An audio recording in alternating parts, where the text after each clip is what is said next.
செல்வி Hemavathi Hemavathi secretariat finance department எடுத்திருக்காங்க.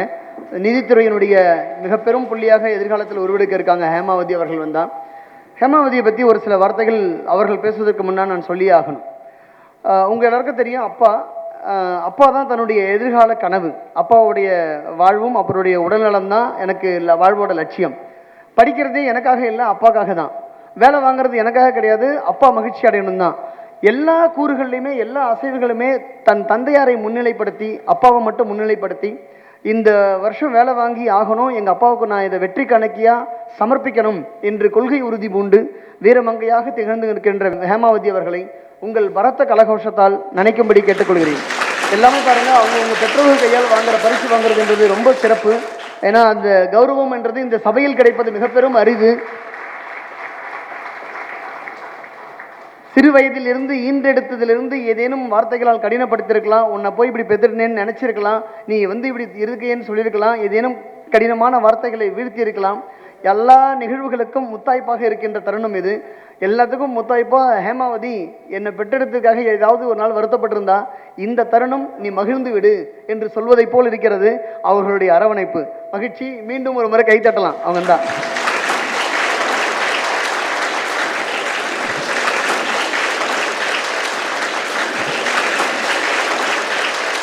கௌரவிப்புக்கு மகிழ்ச்சி. ஹேமாவதியும் சரி, அவருடைய சகோதரி, 2 பெண்மணிகள் குடும்பத்தில் 2 பேருமே பயங்கரமாக கடினப்பட்டு படிச்சுட்டு வராங்க. இவங்க குரூப் 4 இப்போ கிளியர் பண்ணிவிட்டு அடுத்த குரூப் 2க்கும் தயாராகிறாங்க. 2 பேருடைய கனவும் என்னென்னா அப்பாவை மகிழ்வாக பார்த்துக்கணும் அப்படின்றது தான். இந்த படிக்கிற தருணத்தில் எந்த வேலையும் செய்ய முடியாது, நான் படிக்கிறத மட்டும்தான் பார்ப்பேன், எனக்கு வேறு எதுவும் இல்லை, அப்படி இல்லைன்னா கைபேசியோடு காலம் கடத்துவேன் அப்படின்னு நினைக்கின்ற இந்த சந்ததிக்கு இடையில் அப்பா சாப்பிட்டாரா, அப்பாவுக்கு மருந்து கொடுத்தாச்சா, அப்பாவுக்கு நைட்டு எழுப்பி மருந்து கொடுக்கணும், அந்த மருந்து கொடுக்கறதுக்காக எழுந்திருக்கணும், எழுந்ததுடைய சோர்வு இருக்கும். அதனால் மறுநாள் காலையில் அந்த சோர்வெல்லாம் கண் முன்னாடி காட்டுறதே இல்லை, எழுந்து படிக்கிறது நம்மளுடைய வேலை. ஸோ தேர்வில் மதிப்பெண் எடுக்கணும், மதிப்பெண் எடுக்கலன்னா ஐயா திட்டுவார். இந்த கனவுகளோடு தன்னுடைய பாதையை வகுத்து கொண்டு வெற்றி கொண்டு கொள்கையோடு படித்ததன் காரணமாக இன்னைக்கு மேடை ஏறி இருக்கிற ஹேமாவதி அவர்களை உங்கள் முன் பேச அழைக்கின்றேன். ஒரு சில வார்த்தைகள். நான் வந்து ஏடிசியில் 2023 ஜாயின் பண்ணேன். நான் 2022 படிக்க ஸ்டார்ட் பண்ணேன். ஒரு 3 months ஒரு இன்ஸ்டியூட்டில் படித்தேன்.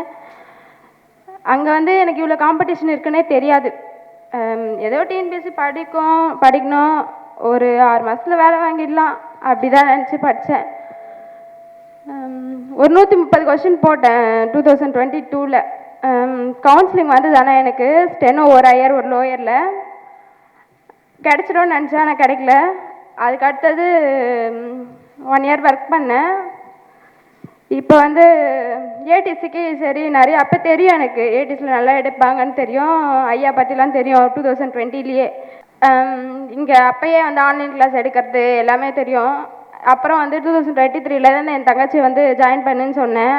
அதுக்கப்புறம் நானுமே ஜாப் விட்டுட்டு வந்து ஜாயின் பண்ணேங்க.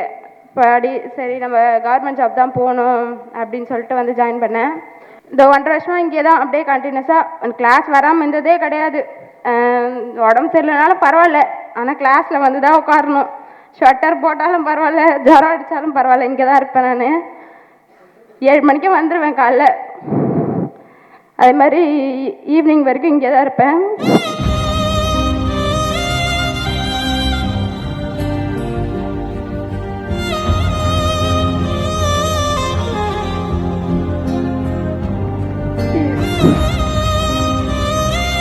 பின்னாடி வந்து எங்கள் அப்பா தான்.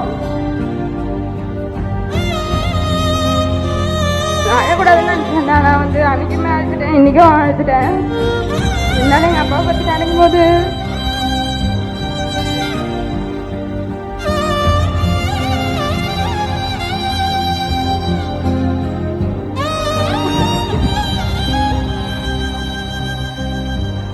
சப்போர்ட் கிடையாது, எங்கள் அப்பா தான் எல்லாமே.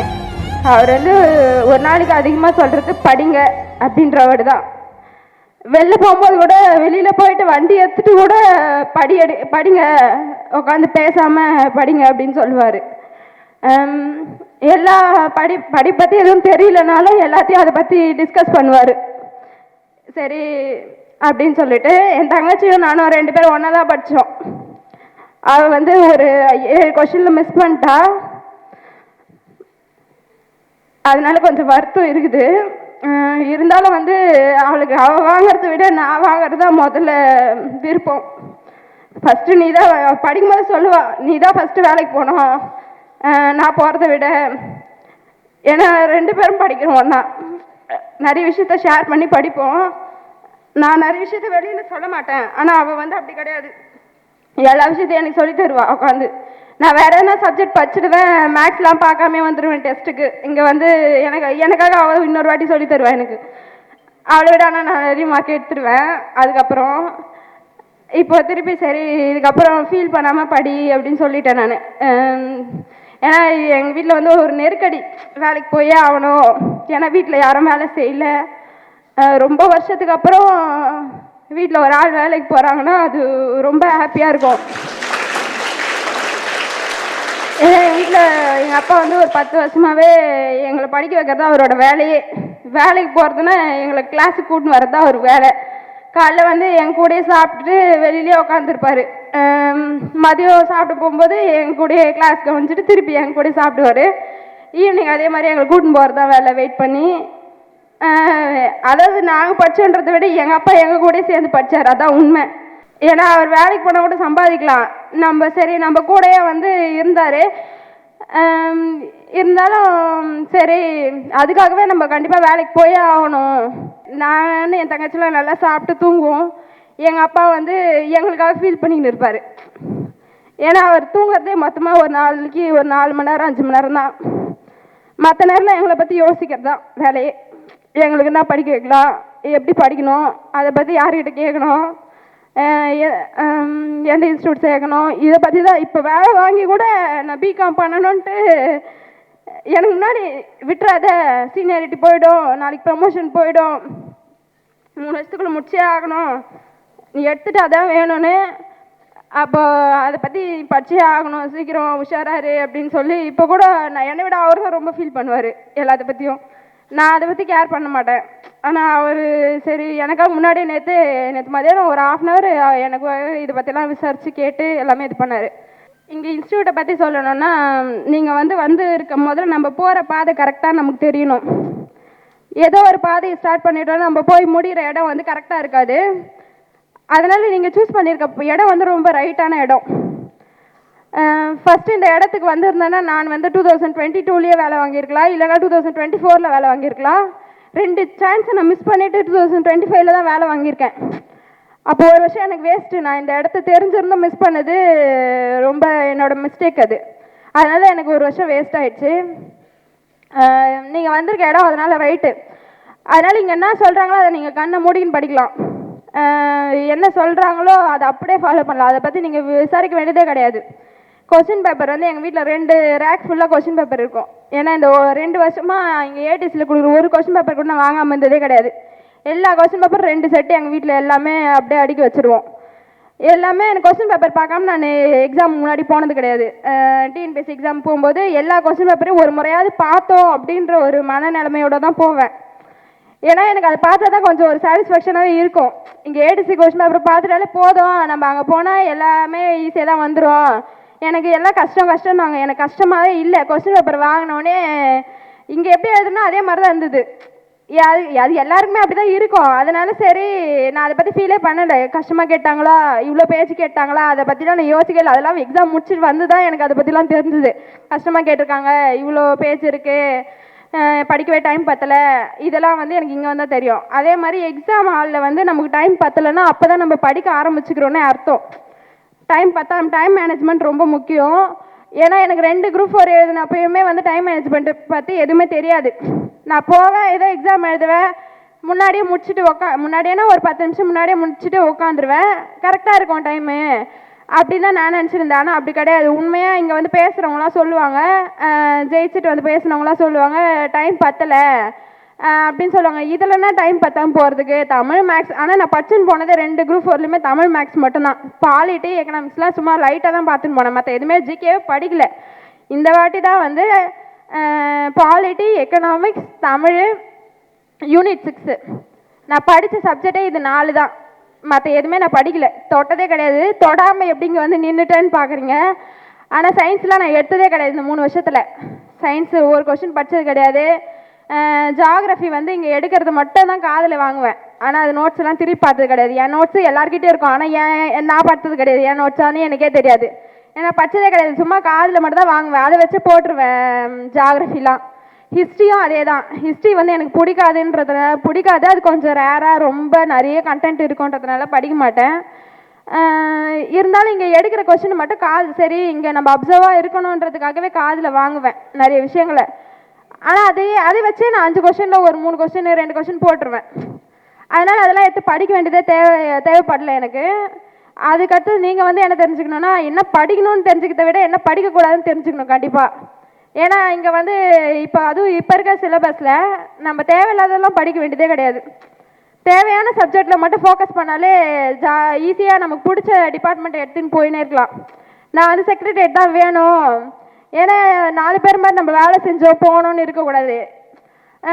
கண்டிப்பாக நம்ம ஒரு நல்ல ஒரு பொசிஷனான 4 பேர் நல்லவங்கன்றதை தாண்டி நல்ல ஒரு ஹை பொசிஷனில் இருக்கவங்க கூட நம்ம வேலை செஞ்சால் தான் இதுக்கப்புறம் நம்ம நல்ல நிலைமைக்கு போகணும், நமக்கே ஒரு ஆர்வம் வரும். அதனால் வேறு எந்த டிபார்ட்மெண்ட்டும் எனக்கு வேணாம், நான் செக்ரட்டரியேட் ஃபினான்ஸ் தான் எடுக்க போகிறேன்னு சொல்லிட்டு போனேன். ஃபினான்ஸ் வந்து கொஞ்சம் கஷ்டமாக இருக்கும், அதர் தென் ஃபினான்ஸ் இருந்தால் எடுத்துக்கோன்னாரு. இருந்தாலும் சார் பரவாயில்ல, மேரேஜ் ஆனால் கஷ்டமாக இருக்கணும். பரவாயில்ல சார், இருந்தாலும் டிஎன்பிஎஸ்சியில் இத்தனை வருஷம் படித்ததை விடவா கஷ்டமாக இருக்க போது, அதனால் ஃபினான்ஸே எடுத்துக்கிறேன், நான் பிகாம் படிக்கணும் அப்படின்னாரு. பரவாயில்ல, நான் பிகாமே 3 வருஷம் படிச்சுக்கிறேன் சார், இருந்தாலும் திரும்பவும் இதே ஆப்ஷன் எனக்கு கிடைக்குமான்னு தெரியாது, அதனால் நான் இப்போயே எடுத்துக்கிறேன் அப்படின்னு சொல்லிட்டு எடுத்தேன். நான் போகும்போது கடைசியாக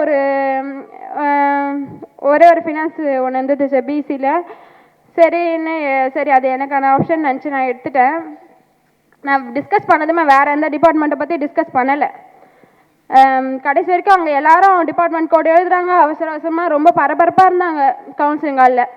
நான் யூடியூப் ஓப்பன் பண்ணேன், சும்மா பார்த்தேன், ஃபில் ஆகலை, இருக்கும் அப்படின்ற ஆப்ஷனோட தான் லைனில் போய் நின்னேன். எனக்கு முன்னாடி இருக்கவங்க கூட அதர் தென் ஃபினான்ஸ் தான் எடுத்தாங்க, நான் ஃபினான்ஸ் அடுத்த ஆப்ஷன் எடுத்துட்டேன். எனக்கு பின்னாடி தான் காலியாச்சு எல்லாமே. அதனால் பிடிச்ச டிபார்ட்மெண்ட்டே எடுத்ததில் ரொம்ப ஹாப்பி. இருந்தாலும் கொஞ்சம் நான் இன்னும் மிஸ்டேக் இருந்தேன்னா நிறைய மிஸ்டேக் பண்ணியிருக்கேன். மேக்ஸ் வந்து நான் மேஜர் மேக்ஸுன்றதுனால மேக்ஸில் நிறைய கவனமே இங்கே நான் சொல்லி தந்து கிடையாது. இன்ஸ்டியூட்டுக்கு வந்து ஃபஸ்ட்டு அட்டெம்ப்ட் மட்டும்தான் வந்து மேக்ஸ் படித்தேன். அதுக்கப்புறம்லாம் சார் எடுப்பார், கவனிப்பேன், மற்றபடி வீட்டில் மேக்ஸ் ப்ராக்டிஸ் பண்ண அந்த அனுபவமே கிடையாது. இங்கே ஸ்ட்ரெயிட்டாக டெஸ்ட் கொஸ்டின் பேப்பர் மட்டும்தான் நான் போடுவேன். இன்னும் அதில் நான் கவனம் செலுத்தியிருந்தால் 25 கூட போட்டிருக்கலாம். மேக்ஸில் தமிழ் வந்து 80 போட்டேன். இங்கே வந்து ஒவ்வொரு டாப்பிக்கும் ஐயா வந்து டீகோட் பண்ணி ரொம்ப தெளிவாக எடுப்பார். அதை விட்டுட்டு தேவையில்லாத ஸ்கூல் புக்கெல்லாம் எடுத்து பாக்ஸ் படிக்கிறேன், இதை படிக்கிறேன், அதை படிக்கிறேன்னு டைம் வேஸ்ட் பண்ணுறது வேஸ்ட் இப்போ இருக்கக்கூடிய சிலபஸில். ஏன்னா அவர் எடுக்கிறதே வந்து அதை நீங்கள் தெளிவாக புரிஞ்சுக்கிட்டு போனாலே நீங்கள் அது ரிவிஷன் பண்ணிங்கன்னா போதும், பாஸ் பண்ணிடலாம், தமிழில் நல்ல ஒரு மார்க்கும் போடலாம். அப்புறம் வந்து ஐயா வந்து ஆன்லைன் கிளாஸ் வைப்பார். இருந்தாலும் இப்போ நான் போன வாட்டி வந்து டாப்பர் பேட்சில் இருந்தேன். அப்போ வந்து இந்த ஸ்கூல் புக்கும் கொஞ்சம் டெஸ்ட்டை வைப்பாங்க. அப்போ நான் ஸ்கூல் புக்கை இது வரைக்கும் படித்தது கிடையாது, அது முக்கியமான பாயிண்ட்டு. ஏன்னா நான் எல்லா ஸ்கூல் புக்கு பார்த்துருப்பாங்க ஃபஸ்ட்டு, அதுக்கப்புறம் தான் இன்ஸ்டியூட் நோட்ஸு. ஆனால் நான் ஸ்கூல் புக்கே எடுத்து திறந்து பார்த்து நிறைய இருக்குதானே எனக்கு தெரியாது. ஏன்னா நான் இன்ஸ்டியூட் நோட்ஸ் மட்டும்தான் என்கிட்ட, வேறு எதுவுமே கிடையாது. எல்லாமே இந்த நோட்ஸ் மட்டும் தான், அதுவும் முறை எழுதுன நோட்ஸு. அதுலேயே எக்ஸ்ட்ரா பாயிண்ட்லாம் நோட் பண்ணி வச்சு அதே தான் படிப்பேன். 2வது முறை கூட நோட்ஸ் கூட எடுக்கல நான். பிளான் 40 வந்து ரொம்ப வந்து எனக்கு யூஸ்ஃபுல்லாக இருந்துச்சு. ஏன்னா அந்த 40 நாள் வந்து எக்ஸாம் கிட்டக்க எல்லாருக்குமே வந்து ஒரு பயம் இருக்கும், எப்படி நம்ம வந்து பாஸ் பண்ணுவோம். நான் தான் படிச்சிருந்தாலும் எக்ஸாம் கிட்ட வந்து எல்லாருக்குமே பயம் வரும், எப்படி பாஸ் பண்ணுவோன்ட்டு. தினமும் ஒரு ஷெடியூல் போட்டு ஒவ்வொரு டாப்பிக்கும் தினமும் எல்லாம் படிச்சிருப்போம், இருந்தாலும் அப்போ படிக்கலன்ற ஒரு ஃபீல் இருந்துச்சு. அதனால் அந்த பிளான் 40 தினமும் அன்னன்னைக்கு சப்ஜெக்டை படிக்கும் போது யூஸ்ஃபுல்லாக இருந்துச்சு. டெஸ்ட்டு வந்து அன்றைக்கி நைட்டு எப்படின்னா 9 மணிக்கோ 8 மணிக்கோ வைப்பார் சார். நைட்டு ஒரு 12 ஆகிடும், அந்த ரிவ்யூலாம் முடிக்கிறதுக்கு ஒரு 12 மணி ஆகிடும். அது வந்து ஏன்னா நாங்கள் எங்கள் வீட்டில் வந்து 9 மணிக்கு 10 மணிக்கே தூங்கிடுவோம். நைட்லலாம் படிக்கக்கூடாது எங்கள் வீட்டில், காலையில் தான் எழுந்து படிக்கணும். காலைல எவ்வளோ வேலை இருந்தால் வேலையே இல்லைன்னா கூட காலையில் எழுந்துடணும். நைட்டு மட்டும்தான் நைட்டு சீக்கிரமாக தூங்கிடணும். 12 மணி வரைக்கும் ஐயா வைப்பார் இந்த கிளாஸ்லாம் யூடியூப்பில், அந்த கொஸ்டின் பேப்பர் ரிவ்யூ. அன்றைக்கே பார்த்து முடிச்சுட்டு தூங்கிடலாம். மறுநாள் அந்த கொஸ்டின் பேப்பர் நம்ம எடுத்து பார்க்கணுன்னு கூட அவசியம் இல்லை, அப்பயே படிச்சுட்டு அப்பயே ரிவிஷன் பண்ணிக்கலாம். நான் மிஸ்டேக் பண்ணோம் எல்லாமே அப்பயே பார்த்துடலாம். அது ரொம்ப வந்து அந்த மாதிரிலாம் டெஸ்ட்லாம் வச்சா நீங்கள் கண்டிப்பாக எழுதணும். சிலர்லாம் வந்து அதெல்லாம் எதுக்கு, நம்ம படிச்சிருக்கோம் எதுக்கு இப்போ கடைசி நேரத்தில் அப்படின்னு சொல்லுவாங்க. ஆனால் அதெல்லாம் கிடையாது. உண்மை என்னென்னா நம்ம படித்ததை நம்ம படிச்சிருக்கோமான்னு முதல்ல நம்மளே தெரிஞ்சுக்கணும்ல. அதனால அது யூஸ்ஃபுல்லாக இருக்கும் கண்டிப்பாக. அதுக்கப்புறம் பாலிட்டி சார் என்ன பேசினாலும் நான் அமைதியாக கவனிப்பேன்.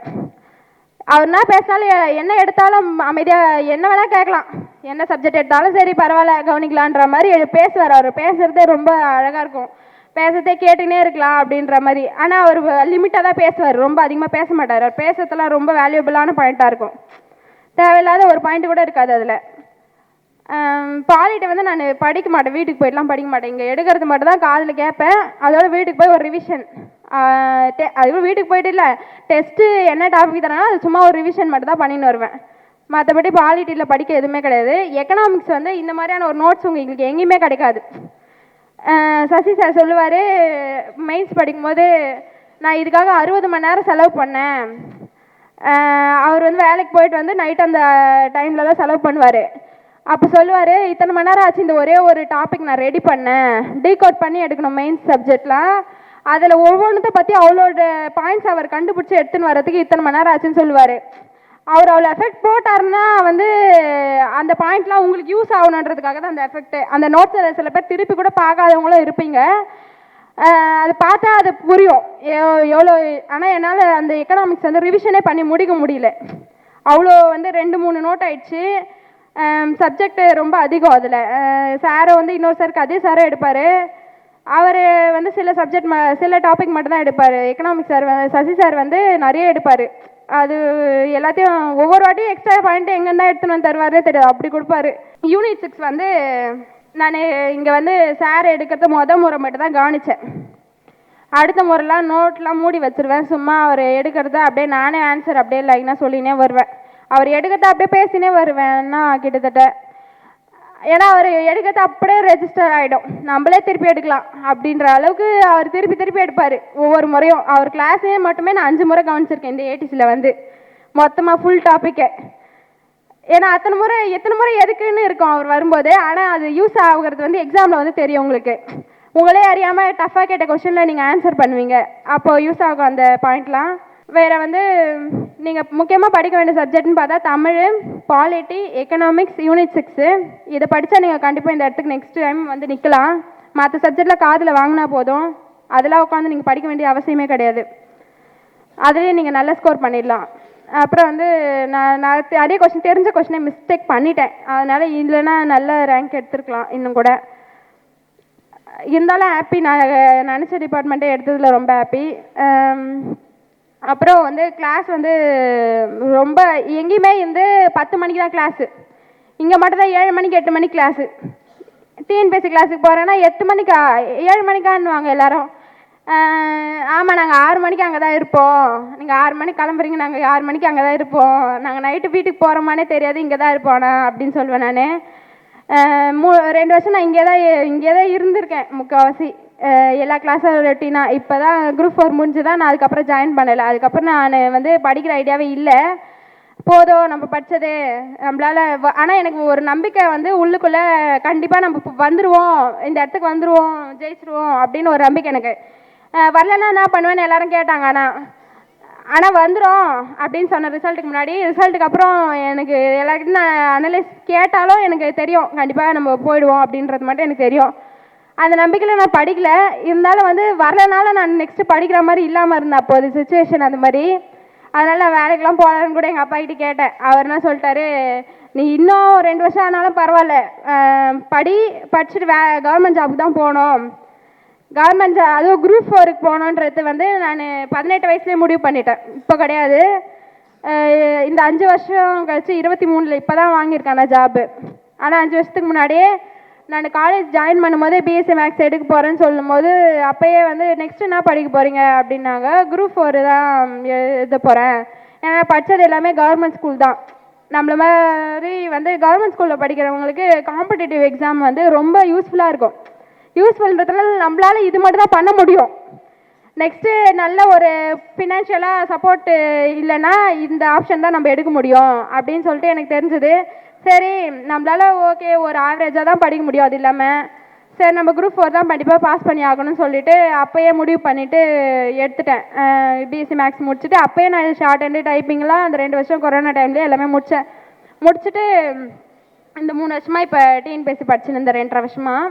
அதனால் இப்போ நான் உங்களுக்கு என்ன சொல்ல வரேன்னா, இங்கே சொல்கிறத நீங்கள் கன்ஃபார்மாக நம்பி படிக்கலாம், ஆனால் கன்சிஸ்டன்சியாக படிக்கணும். அது ரொம்ப முக்கியம். ஒரு நாள் நல்லா படிச்சுட்டு 4 நாள் புக் எடுக்காமல் இருக்கிறதுலாம் அவங்களாம் சக்ஸஸ் பண்ண முடியாது. ரெகுலராக நம்மளை தான் மோட்டிவேட் பண்ணிக்கணும். இங்கே மோட்டிவேஷன் இன்றைக்கி ஒரு நாளைக்கு தான் நடக்கும். இதுக்கப்புறம் வாரம் இன்ஸ்டியூட்டுக்கு வந்தீங்கன்னா மோட்டிவேஷன் நடக்கும். இருந்தாலும் நீங்களும் உங்களை தினம் மோட்டிவேட் பண்ணிக்கணும். தினம் மோட்டிவேட் பண்ணிவிட்டு நீங்களே தான் படிக்கணும். அதனால் அவங்கவுங்களுக்கு அவங்கவுங்க தான் மோட்டிவேட் பண்ணிக்கோங்கன்னு சொல்ல வரேன். அப்புறம் என் தங்கச்சி அவள் ரொம்ப முக்கியமான ஆள். இந்த இடத்துல நிற்க வேண்டிய ஆள் அவள் தான், நான் கிடையாது.